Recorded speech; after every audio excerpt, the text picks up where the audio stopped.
Dueling, 7 on your side, Monday at 11. Tonight, breaking news, the deadly crash on the tracks. The Amtrak train slamming into a freight train in the middle of the night.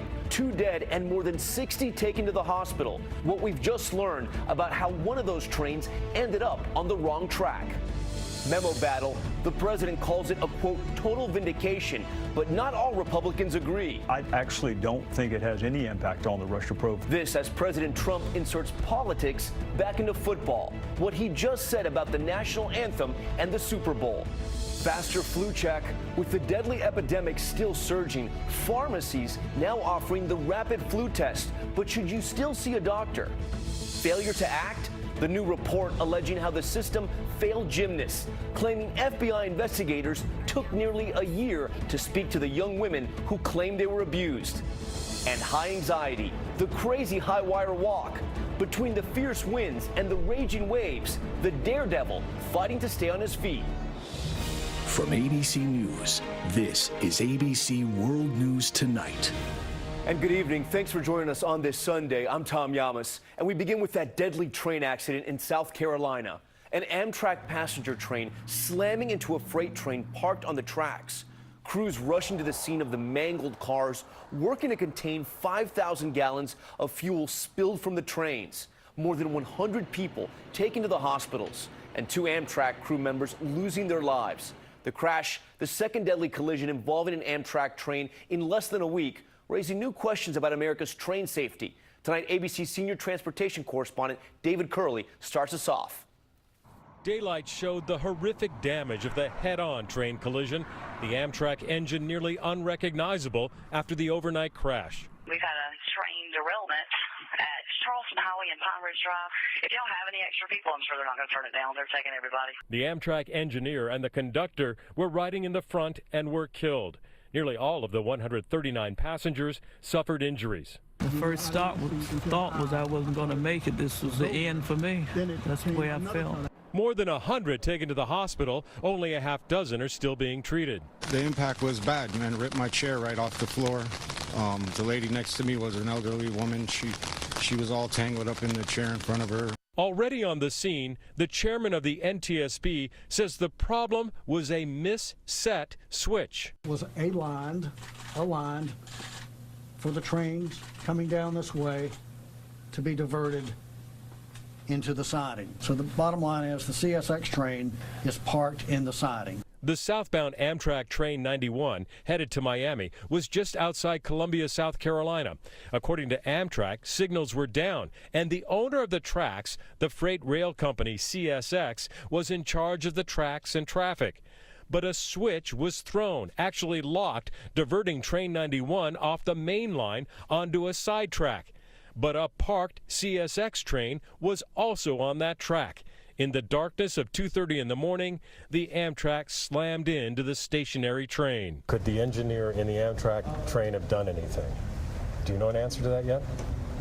Well, I doubt it, and I doubt he could have done anything. The train is going, we know, somewhere along 50 to 53 to 55 miles an hour. We need to confirm that, but moving that fast, you would only have just a second to realize you're about to be diverted onto a sidetrack. CSX, which was in control of the rail lines, offered, quote, condolences to the families of the 2 dead and said it is, quote, working with the investigative team. But the company gave no indication why the switch was set in the wrong position. Most of them were quite calm, as a matter of fact, and I think they really understood that they were being taken care of. And David joins us now live from near the scene of that horrific crash. David, from what we know, it seems investigators' biggest challenge right now is finding out how a switch could be in the wrong position, and Amtrak never told. Absolutely. These are the tracks that the Amtrak train was going down late last night, and they had no indication, according to the first reports, that the switch had been thrown in the wrong position. NTSB investigation could take up to a year, Tom. David Curley reporting from the scene of that deadly train accident. David, thank you. A terrifying experience for everyone on that train. One of those passengers, Matthew Cheeseman, he was in a sleeper car with his wife and daughter on their way to Florida. He joins us now. Matthew, you were asleep at the time, but what do you remember once the train crashed? We remember being thrown out of our seats onto the floor with a lot of metal coming down around us. We remember the lights going off, smell of smoke, and just being banged around. What did you do in the moment? Did you call out to your wife, to your daughter? I mean, there must have been so much confusion. Well, my daughter and I were laying side by side when the actual train crashed. Together, we were thrown onto the floor.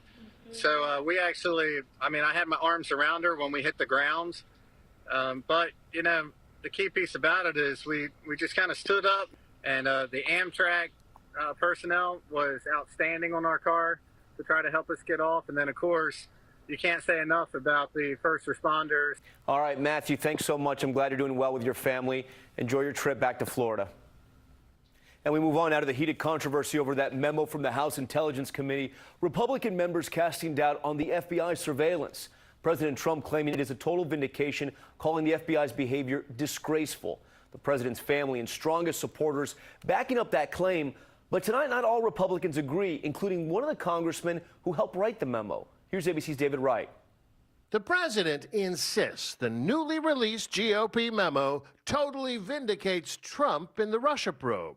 But many Republicans on the House Intelligence Committee don't agree. I don't agree with some of my colleagues. I actually don't think it has any impact on the Russia probe, and I was pretty integrally involved in the drafting of it. It would be a mistake for anyone to suggest that the special counsel shouldn't complete his work.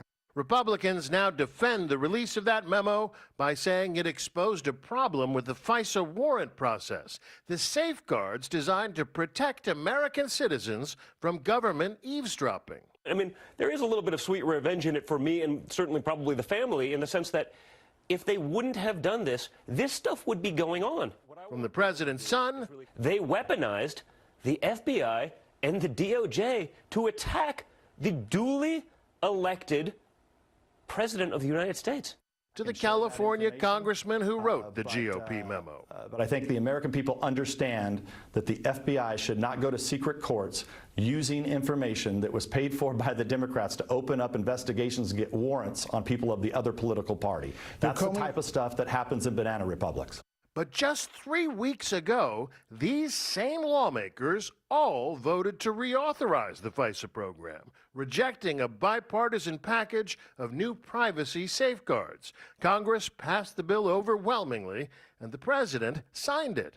Democrats say President Trump cannot use this issue as a pretext to fire the Deputy Attorney General or the special counsel. This would be an extreme event, and one that I say with some caution could create a constitutional crisis in this country. No one, including the president, is above the law. David Wright is in Florida with the president tonight. And David, President Trump heads back to Washington and is now facing the challenge of a government shutdown just weeks after the last one. That's right, Tom. The stopgap funding measure that ended the last shutdown keeps the government afloat just until February 8th. That's this Thursday. If the two parties are unable to come up with a compromise, we could be facing another government shutdown. Tom? David Wright for us tonight. David, thank you. Next to the deadly flu epidemic, the newest figures from the CDC finding that the outbreak hasn't peaked yet. High flu activity reported in 42 states now, all those states in red. That's 3 more than a week ago. And with so many people still getting sick, some are turning to pharmacies for rapid tests. But is that diagnosis enough, or should you go see a doctor? ABC's Zachary Quiche getting answers. The unrelenting flu season continuing to intensify. Hospitalizations from the virus, the highest health officials have seen since they began tracking in 2010. So far this year, over 14,000 hospitalized compared to 6,500 the same time last year. Tragedy hitting the youngest among us, with 16 children dying from the deadly strain last week alone. 53 children dead so far this winter. 70-year-old Savannah Jessie was one of the victims. She tested positive for the flu and scarlet fever. After they left the hospital, he took her home, put her in bed, and then found her Friday morning. The scare causing people in Lenoke, Arkansas to go to the growing number of pharmacies offering quick flu testing, a way for patients to receive treatment to alleviate symptoms. 1 out of every 14 visits to doctors and clinics are for fever, cough, and other symptoms of the flu. I think it's best to go into your doctor's office. We try to avoid keeping people in the waiting room who might infect other people, get them into exam rooms, and test them. to see if they have influenza A or B. Good news for the western part of the United States, where it appears flu activity is starting to trend downwards. But with this epidemic nowhere reaching its peak, doctors still urging anyone who has not gotten their vaccination to go get a shot. Tom? Zachary Keish for us tonight. Zachary, thank you. Next, a troubling new report about the sex abuse scandal in gymnastics. The New York Times claiming that the FBI investigators took nearly a year to follow up after they were presented with information that team doctor Larry Nassar was abusing young women. That information, including disturbing videos, are what the doctor claimed were medical treatments. Here's ABC's Adrian Banker. Tonight, a bombshell report by the New York Times claims that even as the FBI pursued a case against Dr. Larry Nassar, more girls, dozens more, were being molested. The Times reports Nassar first came under FBI scrutiny in July of 2015. But it wasn't until September of 2016 that Nassar's habitual molestation became public in an explosive investigation by the Indianapolis Star. In that window of time, the New York Times says Nassar victimized as many as 40 more gymnasts. What's more, the FBI also obtained instructional videos of Nassar demonstrating some of his unconventional treatments, now deemed criminal. Wow. The Times reports the FBI investigation bounced between multiple offices, but by July of 2017, Nassar pled guilty to federal child porn charges. The FBI tells ABC News in a statement, the magnitude of allegations brought against Mr. Nassar transcended jurisdictions, and we worked with our law enforcement partners. Mr. Nassar broke the trust that was placed in him. The number of young women who've accused Nassar keeps growing, now nearing 300, including Olympic gold medalist Simone Biles. I was driving to gym and I just lost it. It's like screaming, bawling once I realized that I was also a victim. I just signed your death warrant. Nassar will now spend the rest of his life in prison. And tonight, the top official at the International Olympic Committee is speaking out about the abuse for the first time, saying a special fund has been set up to help pay for counseling and treatment for the victims. A positive development, but only a small step so far. All right, thanks so much. Next to the new winter storm brewing in the Midwest, targeting the east, and so much of the country is in the deep freeze. It comes after a first storm delivered whiteout conditions. You see it there in Watertown, New York this weekend. Senior meteorologist Rob Marciano tracking it all. He's in a rainy Central Park tonight. Hey, Rob. Hey, Tom, it is a cold and wet evening for many of us across the northeastern coastline. Heavy rain right now falling across Philadelphia, and it's cold enough for some freezing rain still in Baltimore and D.C. Roanoke had a big icing of snow, and I-81 also earlier today. And there you see the snow well inland, and that will continue to be heavy at times over the next couple of hours, but it should all move out by the morning rush. But colder air moving in, so near freezing or sub-freezing temperatures will make for slick spots tomorrow morning. Look at Chicago, 0 for an actual temperature, and the next Clipper comes in to Chicago late in the day. I think this will be a quick thumping of snow. Could see 3 to 5 inches of snow from Des Moines all the way to Detroit by tomorrow night. Tom? Rob Marciano for us. Rob, thanks so much. Just hours before the Super Bowl kickoff, President Trump inserting politics back into the game, issuing an official White House statement thanking U.S. troops and seeming to call for everyone to stand for the national anthem. ABC's Eva Pilgrim is at the game in the U.S. Bank Stadium in Minneapolis. The president refueling the tension tonight, inserting himself once again in the debate, putting out this statement. We hold them in our hearts and thank them for our freedom as we proudly stand for the national anthem, calling attention to service members who aren't able to watch tonight's game. Oh, say, can you see? It's been the most politically charged season in NFL history. At the center of the controversy, players kneeling during the national anthem.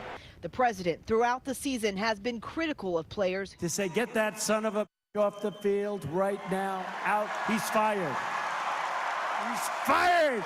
It started with former San Francisco 49er Colin Kaepernick kneeling during the national anthem, a silent protest of police brutality and racial inequality, and grew with other players across the league joining the movement by taking a knee. Tonight, protesters for Black Lives Matter marching around the stadium ahead of the game, shutting down the light rail. Police officers forced to move them from the tracks. The kneeling had appeared to die down in recent weeks after a series of meetings with the NFL where the league agreed to donate to some charities. Tom? Eva Pilgrim for us tonight. Eva, thank you. And there's still much more ahead on World News.